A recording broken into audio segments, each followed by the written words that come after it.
Bebê Rena. Isso mesmo. A gente vai hoje conversar um pouquinho sobre o que tem de ensinamento e de reflexão nessa série, que deu o que falar nas últimas semanas e que muita gente está pesquisando sobre o autor, né, sobre o personagem, que também é o cara da vida real, né, o ator Richard Gad. Ele interpretou ele mesmo na série como Donnie Dunn, que é o nome do personagem, que é a própria história dele. Era um show de comédia e aí se tornou uma série, né, que é a própria história dele. E tem temas muito pontuais, muito necessários de serem pontuados. Eu achei assim, tem partes muito pesadas em relação ao abuso, mas é muito necessário falar sobre essa série e sobre a realidade que ela traz por trás, numa perspectiva bíblica. Bom, eu vou pontuar algumas coisas da série, mas não é com o intuito de que você assista, porque realmente tem muito gatilho, tem muita cena de sexo, muita cena de abuso, e não é um material interessante para o cristão. Mas os ensinamentos por trás do que as pessoas estão vivendo em relação ao abuso, explica um pouquinho pra gente do porquê que está acontecendo tanta coisa em relação até a identidade de gênero, a mudança de gênero que o pessoal está fazendo muito, explica muito, né, a questão da falta de propósito, de identidade por conta do abuso.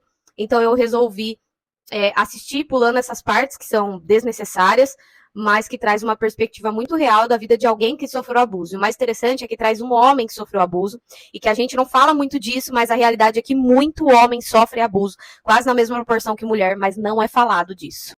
O que mais me chamou a atenção na série é que quando ele começa a se relacionar com a Marta, que é a perseguidora, que é a mulher que persegue ele, uma stalker, ele não corta esse relacionamento, ele não põe limite. E aí logo eu percebi que havia algo de errado nele. Ele tinha alguma dificuldade, porque nela já era visível. Porque ele não conseguia falar não, ele não conseguia colocar limite.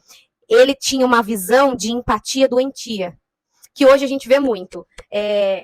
Um extremo de gente que não ajuda ninguém, um extremo de pessoas que vão para uma empatia tão doentia, tão sem limite, que a pessoa se coloca em situações de perigo, inclusive, por não conseguir falar não, porque não tem um discernimento do que é certo e que é errado, de plantio, de colheita. Então ele entrou nessa empatia doentia e ele não conseguia pôr limite nela. E cada vez mais ela ia avançando e ganhando espaço, e a gente não entende na série por que ele faz isso. E aí vem a cena que explica. E aí vem a cena em que eu entendo o porquê ele se colocava nessa situação e ele não colocava limite nesse relacionamento com a Marta, né? Aí vai entrar a cena em que ele conhece um produtor muito famoso, um roteirista muito famoso, e ele começa a elogiar muito o Donnie Dunn e começa a criar um vínculo com ele. E aí a gente começa a perceber como o Donnie Dunn é dependente emocional, como ele precisa de alguém que o afirme, que coloque para cima, que afirme ele que ele é bom e ele se sentir amado. E aí ele começa esse relacionamento com esse cara famoso, e ele começa a ir na casa dele, começa a fazer tudo o que ele quer, com a promessa de que ele ficaria famoso e que ele teria um futuro no cinema, enfim, no teatro. E aí o que acontece? Esse roteirista começa a dar todo tipo de droga para ele experimentar, e eles começam a ter esse rolê de droga no apartamento dele. E aí ele começa a se sujeitar e ele começa a usar drogas com o cara lá no apartamento dele, loucura. E ele começa a ser molestado. Enquanto ele tá no efeito da droga, desmaiado, o cara molesta ele. E ele começa a perceber que tá sendo molestado, porque ele acorda, ele percebe coisas no corpo, percebe situações, mas ele continua a frequentar esse ambiente do abusador. Por quê? Porque ele fica nessa de que ele está afirmando ele e levantando ele, e aí ele começa a falar como o roteiro dele é bom, ele leva coisas para ele ler, e ele aprova ele, fala que vai fazer ele famoso. E ele começa a...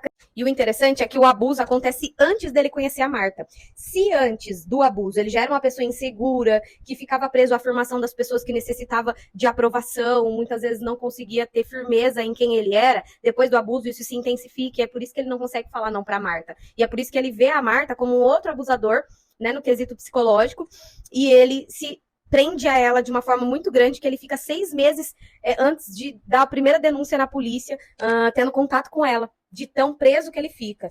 E eu quero trazer isso para o sentido espiritual da coisa. Nesse ponto, eu quero mostrar como o ser humano tem essa necessidade de ser aceito, de ser amado, de buscar aprovação desesperadamente, de ter um propósito, de saber quem é. E se colocando até muitas vezes em situação de risco, como aconteceu com o Donnie Dunn. Ele mesmo, no fim da série, fala no show.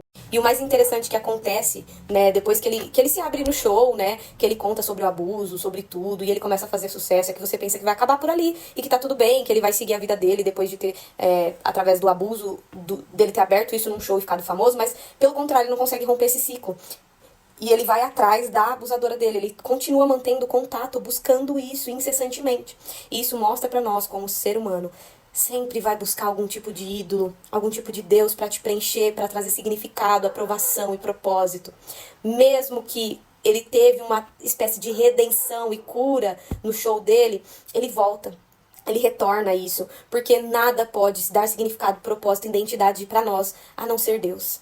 Então ele se prende a isso.